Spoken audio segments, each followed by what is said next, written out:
Hey guys, doing the thing again tonight. Um, Tonight we're doing CP Junction, playing Spy again. Most of my gameplay is Spy. Spy is my most played class, incidentally, so that's probably why most of this is Spy gameplay that I put up. Um, got a 31 kill streak by the end of this, so I hope you enjoy that. Gonna be talking mostly about the gameplay itself tonight. I don't really have anything specific to talk about, like last time I talked about the end of the line update. So, just kind of want this to be a little more casual than I usually do, or at least I've been doing lately. I want to talk about a couple of things that are important to playing Spy. First of all, this guy's completely oblivious, and I guess he's looking over at sea. But, make sure that you have to be able to analyze situations really quickly. So in that case, I backed off, I thought about shooting him. I have 4 crits, or I had 3 crits at that point stored up. And, if he's not looking around and there's no one else around, just go ahead and stab him. Don't waste your crits. Don't lose your you'll lose your disguise anyway.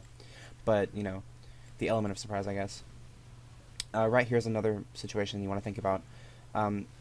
Playing Spy is there are multiple layers to it, and being a good spy relies on you being able to act like the enemy team.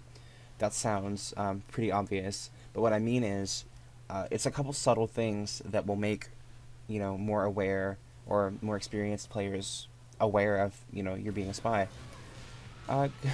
This situation here was kind of funny.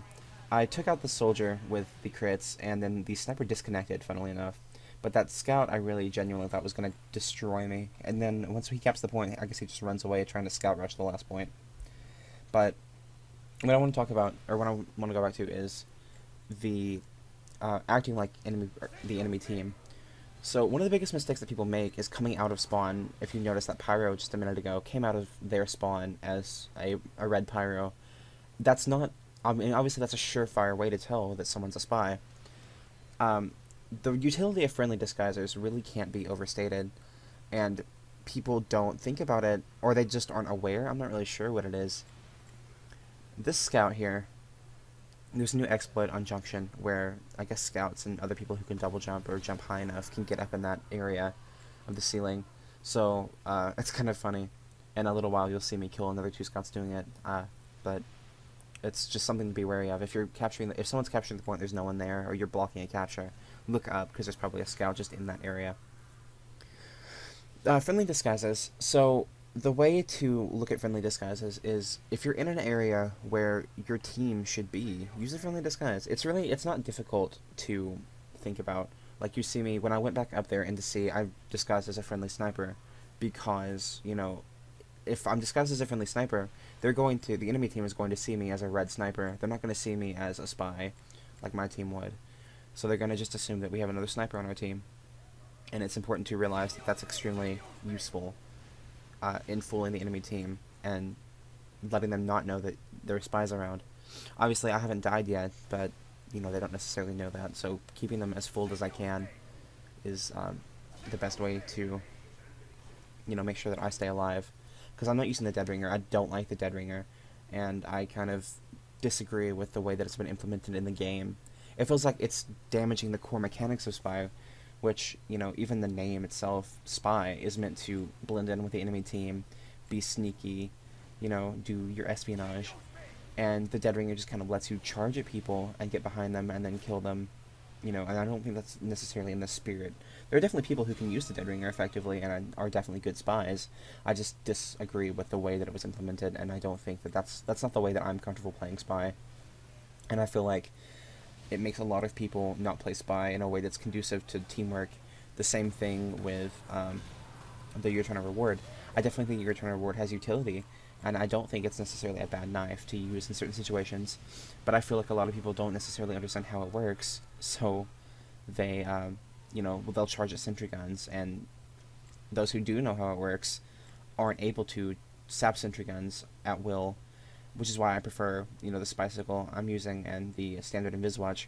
I like to be able to cloak and disguise on command because it means I can adapt to situations dynamically, and as opposed to being forced to go through something like having to backstab someone or having to get shot once before I can cloak.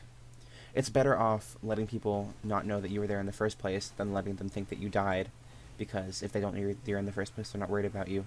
Most people now are aware that the dead ringer exists, and a lot of people just assume that if they kill a spy, they dead ring. So it kind of has evolved the meta in a way that I don't think is productive. But anyway, going back to playing spy, you know, here I heard someone spawn, and you're not going to be able to hear it in the video, obviously, but whenever you spawn, pay attention, because it makes a distinctive sound. So I'll wait for the soldier to come out. It's kind of funny. When I go to backstab him, he looks straight up and flips out. I'm not really sure what his deal was, and I thought he was going to end my life here, but I managed to butter knife him, so that's kind of funny.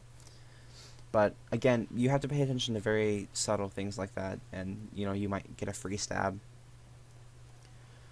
This area here is kind of the bulk area of stabs because people are always lined up here. Snipers and soldiers, medics, heavies, all usually come through this B corridor just because it's more convenient than coming out through A, where there isn't necessarily a direct line of sight and safety area. When you go down that hallway, or when you go down here with the demo man, you can kind of peek in and out of that sort of corridor to get a line of a sentry gun. A lot of people place sentry guns up in that corner. Up on this landing to see, sort of. Here again, friendly disguise. I disguise as a friendly pyro, and because I'm coming out of disguise, if someone is looking, if there's another spy, cloak and dagger spies sometimes will hide just to report things to their friends, or to their teammates. That's especially true in competitive play.